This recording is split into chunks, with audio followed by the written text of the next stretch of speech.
नमस्ते, मैं अविनाश हूं और आप अनकट देख रहे हैं। इस वीडियो की शुरुआत में ही ये साफ कर देता हूं कि अगर सरकारी आंकड़ों को देखकर आपको ये लग रहा है कि कोरोना की रफ्तार कम हो रही है, वो घट रहा है, तो आप गलत हैं। सरकारी आंकड़े साफ साफ झूठ बोल रहे हैं। कोरोना संक्रमितों की संख्या में कमी नहीं आई है, बल्कि टेस्टिंग कम हो रही है और गांवों में तो टेस्ट बिल्कुल भी नहीं हो रहे हैं, इसलिए ये आंकड़े झूठे हैं। बाकी देश के 29 राज्यों और 7 केंद्र शासित प्रदेशों में शायद ही कोई ऐसा राज्य या केंद्र शासित प्रदेश है जहां लॉकडाउन या लॉकडाउन जैसी सख्ती नहीं है, लेकिन ये सख्ती राज्य सरकारों की है, केंद्र की नहीं। सवाल यह है कि जब महज 500 केस पूरे देश में थे तो केंद्र ने लॉकडाउन किया, और अब जब हर दिन करीब 4 लाख केस आ रहे हैं तो लॉकडाउन की जिम्मेदारी राज्य सरकारों की क्यों है? आखिर जब देश के हर राज्य में सख्ती है और कमोबेश लॉकडाउन जैसा ही माहौल है, तो फिर मोदी सरकार क्यों नहीं एक साथ लॉकडाउन का ऐलान कर रही है? आखिर वो कौन सा डर है जो प्रधानमंत्री मोदी को नेशनल लॉकडाउन करने से रोक रहा है? चलिए इन सवालों का जवाब तलाशने की कोशिश करते हैं। जब 24 मार्च 2020 को नेशनल लॉकडाउन लगा था तो सरकार ने कहा कि मकसद है कोरोना को रोकना।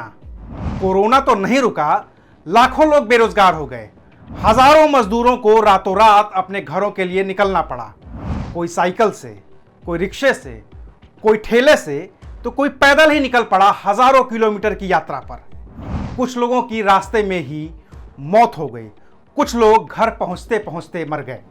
नंगे पांव पैदल चलते बच्चे, ट्रॉली बैग पर बच्चे को घिसाटती हुई मां, साइकिल चलाकर घर पहुंची ज्योति। कितनी ही कहानियां हैं पहले लॉकडाउन की जो रोंगटे खड़े कर देती हैं। इस फैसले के लिए सरकार की खूब लानत मलानत हुई। विपक्ष ने खुले तौर पर आलोचना की तो पार्टी के अंदर भी इसको लेकर थोड़ा बहुत विरोध देखने को मिला, लेकिन मोदी सरकार अड़ी रही। नोटबंदी की तरह ही अपने इस फैसले को भी जायज ठहराती रही। इसके लिए अलग अलग तर्क भी खोजे गए कि लॉकडाउन ना होता तो ये होता, लॉकडाउन ना होता तो वो होता, ब्ला ब्ला ब्ला। फैसले को और ज्यादा स्वीकार्यता मिल सके, इसके लिए बाकायदा रिसर्च करवाई गई। आईआईटी हैदराबाद के प्रोफेसर हैं एम विद्यासागर, उनके नेतृत्व में एक टीम बनाई गई थी। टीम ने अपने स्टडी में पाया था कि अगर 24 मार्च 2020 को लॉकडाउन नहीं लगता तो जून 2020 में कोरोना के मामले बढ़कर करीब 10 करोड़ तक पहुंच जाते। यह भी कहा गया कि अगर लॉकडाउन लगाने में 1 महीने की भी देर हुई होती तो 10 लाख से ज्यादा मौतें हो जाती, और अगर लॉकडाउन लगता ही नहीं तो कम से कम 26 लाख लोगों की मौत हो जाती। अब रिपोर्ट आईआईटी की है तो 100% सही ही होगी। जब पूरे देश में करीब 500 केस थे तो लॉकडाउन लगा और सरकार ने उसे जायज ठहराया। अब जब देश में हर दिन करीब 4 लाख केस आ रहे हैं तो लॉकडाउन क्यों नहीं लग रहा है? वो भी तब जब इंडियन मेडिकल एसोसिएशन ने केंद्र सरकार को पत्र लिखकर कहा था कि अगर कोरोना की दूसरी लहर को रोकना है, अगर कोरोना की दूसरी लहर से हो रही मौतों को कम करना है, तो लॉकडाउन के अलावा दूसरा कोई विकल्प ही नहीं है। लेकिन केंद्र सरकार ने आईएमए के सुझाव को कूड़ेदान में डाल दिया, और ये बात मैं खुद से नहीं कह रहा, ये बात आईएमए खुद ही कह रहा है। बाकी लॉकडाउन न लगने से क्या होगा, इसको बताया है दुनिया के सबसे मशहूर मेडिकल जर्नल लैंसेट ने। मेडिकल के क्षेत्र में रिसर्च करने वाले हर रिसर्चर का ख्वाब होता है कि उसकी रिपोर्ट लैंसेट में छप जाए। अंदाजा लगा सकते हैं कि लैंसेट जर्नल की इमेज क्या है। अब इसी लैंसेट ने यह दावा किया है कि institute of health matrix and evaluation के अनुमान के मुताबिक भारत में 1 अगस्त तक इस कोरोना महामारी की वजह से होने वाली मौतों का आंकड़ा 10 लाख तक पहुंच सकता है। इसके पीछे लैंसेट जर्नल ने अपने तर्क दिए हैं कि जब तक देश में टीकाकरण तेजी से नहीं होता, सरकार को हर वो उपाय करना चाहिए जिससे कि संक्रमण को रोका जा सके।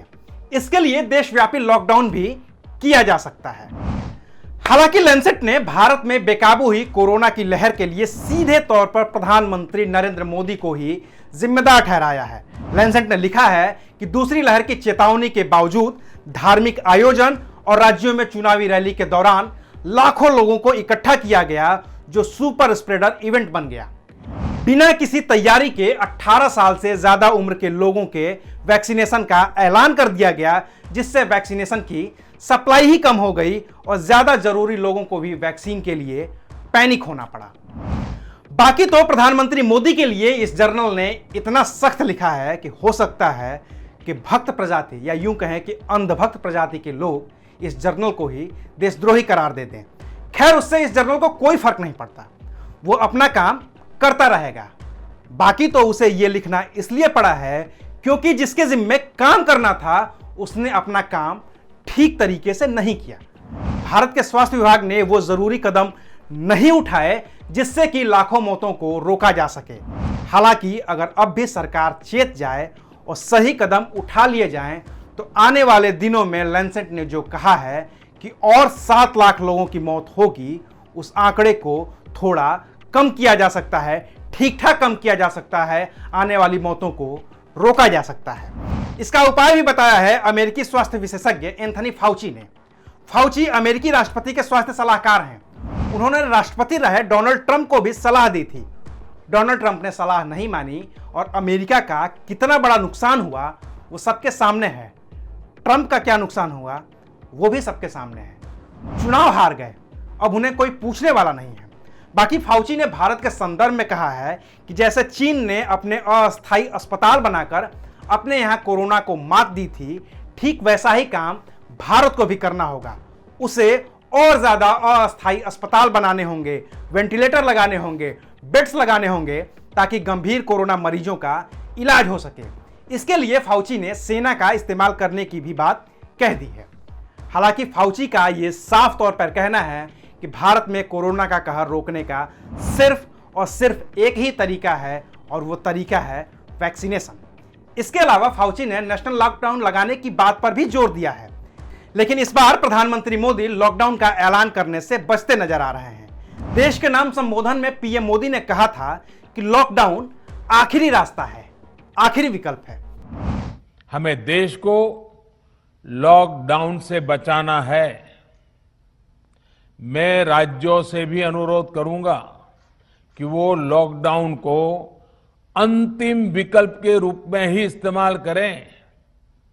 लॉकडाउन से बचने की भरपूर कोशिश करनी है।